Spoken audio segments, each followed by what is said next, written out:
My hero. That's who I chase. Now, when I was 15 years old, I had a very important person in my life come to me and say, "Who's your hero?" And I said, "I don't know, I got to think about that. Give me a couple of weeks." I come back 2 weeks later, this person comes up and says, "Who's your hero?" I said, "I thought about it. You know who it is?" I said, "It's me in 10 years. So I turned 25 10 years later. That same person comes to me and goes, "So are you a hero?" And I was like, "Not even close." No. She said, "Why?" I said, "Because my hero is me at 35. So you see, every day, every week, every month, and every year of my life, my hero is always 10 years away. I'm never going to be my hero. I'm not going to attain that. I know I'm not. And that's just fine with me because that keeps me with somebody to keep on chasing." I'm going to talk to you about some things I've learned in my journey. Most from experience, some of them I heard in passing. Many of them I'm still practicing, but all of them I do believe are true. Life is not easy. It is not. Don't try to make it that way. Life's not fair. It never was. It isn't now, and it won't ever be. Do not fall into the trap, the entitlement trap, of feeling like you're a victim. You are not. Get over it and get on with it. And yes, most things are more rewarding when you break a sweat to get them. Happiness is an emotional response to an outcome. If I win, I will be happy. If I don't, I won't. And I say, if happiness is what you're after, then you're going to be let down frequently, and you're going to be unhappy much of your time. Joy, though. Joy is a different thing. It's something else. Joy is not a choice. It's not a response to some result. It's a constant. Joy is the feeling that we have from doing what we are fashioned to do, no matter the outcome. Now, personally, as an actor, I started enjoying my work and literally being more happy. Define success for yourself. Now, check this out. I'm in south of New Orleans a few years ago, and I went to a voodoo shop. And they had this wooden partition against the wall with these columns. And in these columns were all these vials of these magic potions, right?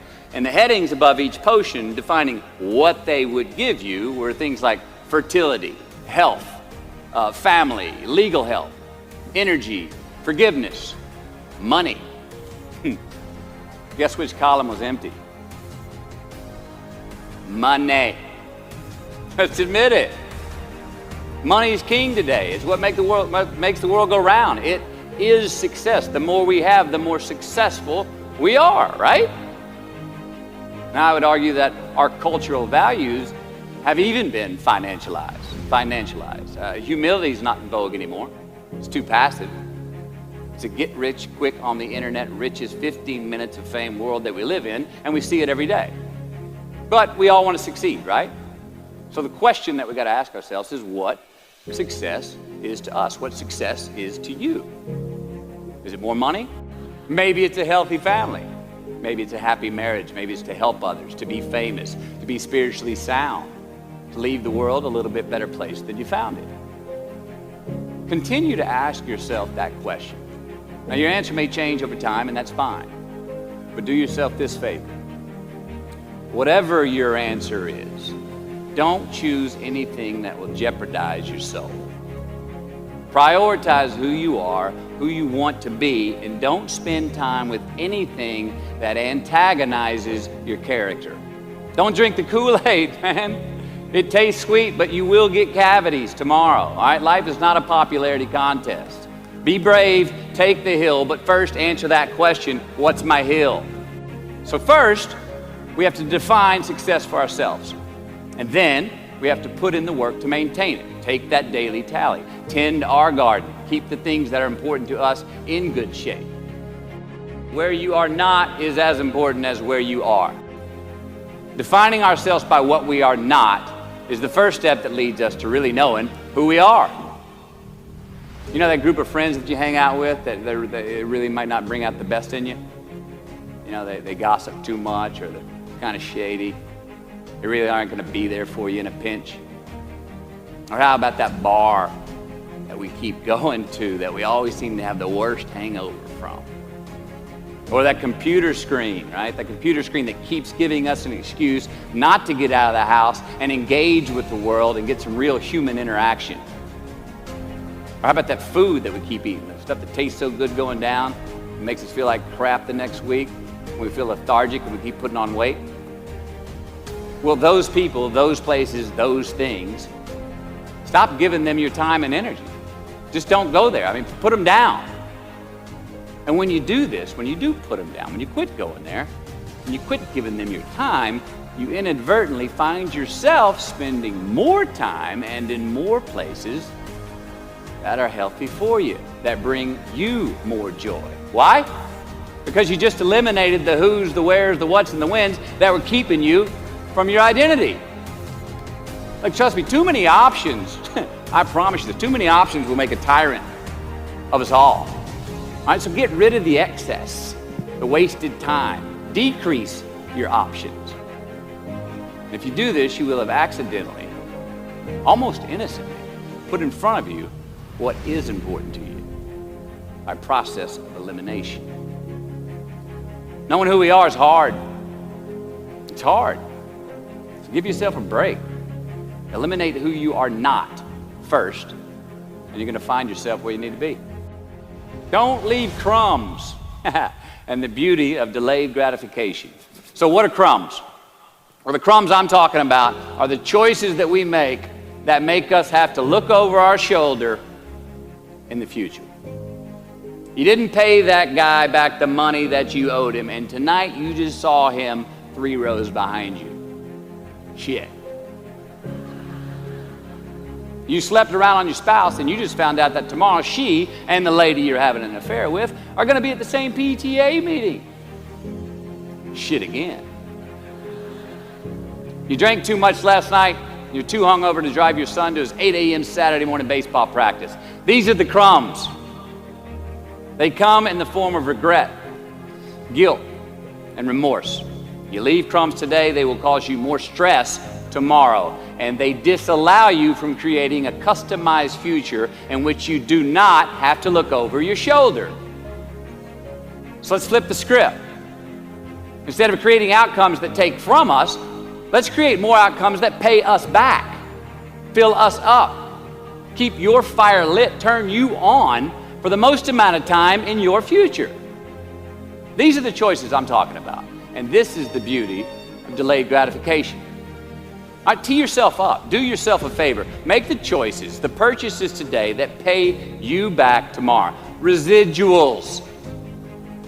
In my business, we call it mailbox money. If I do my job well today, and that movie keeps rerunning on TV, 5 years from now, I'm getting checks in the mailbox. It's a heck of a deal. So whether it's prepping the coffee maker the night before, so all you got to do is press the button in the morning, or getting ready for the job interview early so you don't have to cram the night before, or choosing not to hook up with that married woman because you know you're going to feel horrible about it tomorrow, and her husband carries a gun, or paying your debts on time so that when you do see that guy 3 rows back tonight, you don't have to hunker down in your seat hoping that he don't see you. Get some ROI. You know what that is? Return on investment. Your investment. You. Customize your future. Don't leave crumbs. Make voluntary obligations. All right, mom and dad, since we were young, they teach us things as children. Teachers, mentors, the government, and on laws, they all give us guidelines for which to navigate this life. Rules to abide by in the name of accountability. I'm not talking about those obligations. I'm talking about the ones that we make with ourselves, with our God, with our own consciousness. I'm talking about the you versus you obligations. We have to have them. Now again, these are not societal laws and expectations that we acknowledge and endow for anyone other than ourselves. These are faith-based obligations that we make on our own. These are not the lowered insurance rates for a good driving record. You will not be fined or put in jail if you do not gratify these obligations I speak of. No one else governs these but you. They are your secrets with yourself, your own private counsel, personal protocols. And while nobody throws you a party when you abide by them, no one's going to arrest you when you break them either, except yourself. Or some cops who got a disturbing the peace call at 2:30 in the morning because you were playing bongos in your birthday suit. That was me. An honest man's pillow is his peace of mind. And when you lay down on that pillow at night, no matter who's in your bed, we all sleep alone. These are your personal Jiminy Crickets. And there are not enough cops in the entire world to police them. It's on you. It's on you. A roof is a man-made thing. This may cut a little close to the bone since the geography, but I think we all were there, and we'll all remember where we were. But in January the 3rd, 1993, it was the NFL playoffs, and your Houston Oilers were playing the Buffalo Bills. The Oilers were up 28-3 at halftime, 35-3 early in the third. Frank Reich and the Bills come back to win 41-38 in overtime for one of the greatest comebacks in NFL history. Yeah, the Bills won, but they didn't really beat the Oilers. The Oilers lost that game. They beat themselves. Y'all remember that? Why? Why'd they beat themselves? Or how? Was it because at halftime they put a ceiling, a roof, a limit on their belief in themselves, aka the prevent defense? Or maybe they started thinking about the next opponent in the playoffs at halftime. I mean, they were up. Then they came out and played on their heels, lost the mental edge the entire second half, and voila, they lost. In a mere 2 quarters, defensive coordinator Jim Eddy went from being called the defensive coordinator of the year and the man first in line to be a head coach next year to a man without a job in the NFL. You ever choked? Nobody has ever choked? I have. You know what I'm talking about, fumbling at the goal line, stuck your foot in your mouth once you got to the microphone, had a brain freeze on the exam that you were totally prepared for. Forgot the punchline to a joke in front of 4,000 graduating students at the University of Houston commencement. Or maybe you've had that feeling of, oh my God, life just cannot get any better than this moment. And ask yourself, do I deserve this? Now what happens when we get that feeling? We tense up. We have this sort of outer body experience where we are literally seeing ourselves in the third person. And we realize that the moment just got bigger than us. You ever felt that way? I have. And it's because we have created a fictitious ceiling, a roof, to our expectations of ourselves. A limit where we think it's all too good to be true. But it's not. And it's not our right to say or believe it is. We shouldn't create these restrictions on ourselves. A blue ribbon, a statue, a score, a great idea, the love of our life, a euphoric bliss.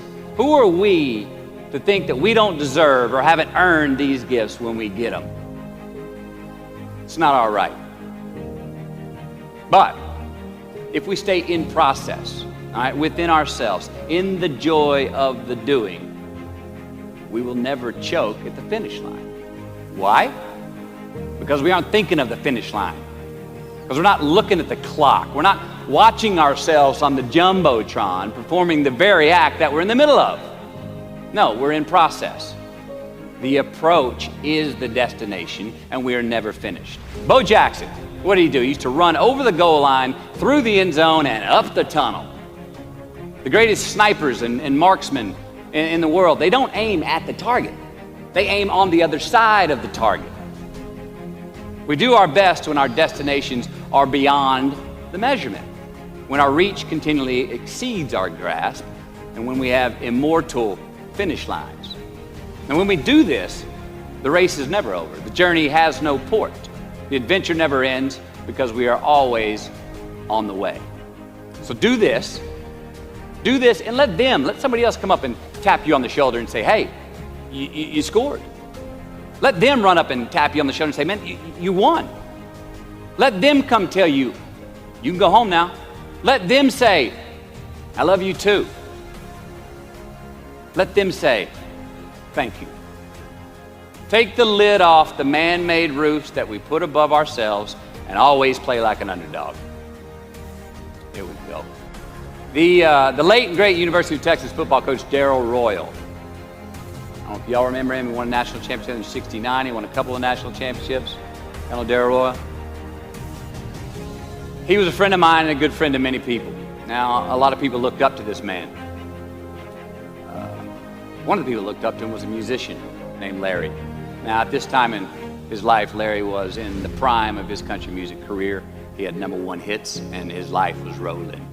He had picked up a bad habit of snorting the white stuff somewhere along the line, and at one particular party, after a bathroom break, Larry went confidently up to his mentor, Darrell, and he started telling him a story. Coach Royal listened, as he always had, and when Larry finished his story and was about to walk away, Coach Royal put a gentle hand on his shoulder, and he very discreetly said, "Hey, Larry, you got something on your nose there, bud." Well, Larry immediately hurried to the bathroom mirror where he saw some of the white powder that he hadn't cleaned off his nose. He was ashamed. He was embarrassed, as much because he felt so disrespectful to Coach Royal, and as much because he'd obviously gotten too comfortable with the drug to even hide it as well as he should. Well, the next day, Larry went to Coach's house. He rang the doorbell. Coach answered, and he said, "Coach, I need to talk to you." Darrell said, "Sure, come on in." Larry confessed. He purged his sins to Coach. He told him how embarrassed he was and how he had lost his way in the midst of all this fame and fortune. And towards the end of an hour, Larry, who was in tears, he asked Coach, he said, "Coach, what do you think I should do?" And Coach, being a man of few words, just looked at him and calmly said, "Larry, I have never had any trouble turning the page in the book of my life." Larry got sober that day, and he's been sober for the last 40 years. You ever get in a rut? You know what I'm talking about? You get in a funk? You get stuck on the merry-go-round of a bad habit? I have. Look, we're going to make mistakes. You got to own them. Then you got to make amends. And then you got to move on. Guilt and regret kills many a man before their time. So turn the page, get off the ride. You are the author of the book of your life. Turn that page. Give your obstacles credit. You know those no fear t-shirts that were out? I don't know. People used to wear them 10 years ago, no fear. You may remember those, or it's just me? I saw them everywhere. All right. I don't get them, and I never did. I mean, I try to scare myself at least once a day. I mean, I get butterflies every morning before I go to work. I was nervous before I got here to speak tonight. I think fear is a good thing. Now, why? Because it increases our need to overcome that fear. All right, so say your obstacle is fear of rejection. All right, you want to ask her out, or you want to ask him out, but you fear that he or she may say no. All right, you want to ask your boss for that promotion, but you're scared he's going to think you're overstepping your bounds. Well, instead of denying those fears, declare them. Say the fear out loud. Admit it. Give them the credit they deserve. Don't get all macho and act like they're no big deal.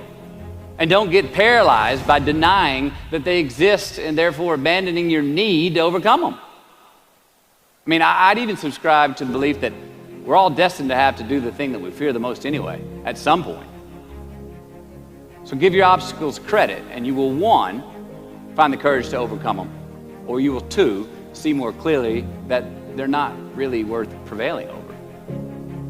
So be brave, have courage, and when you do, you get stronger, you get more aware, you get more respectful of yourself and that which you fear.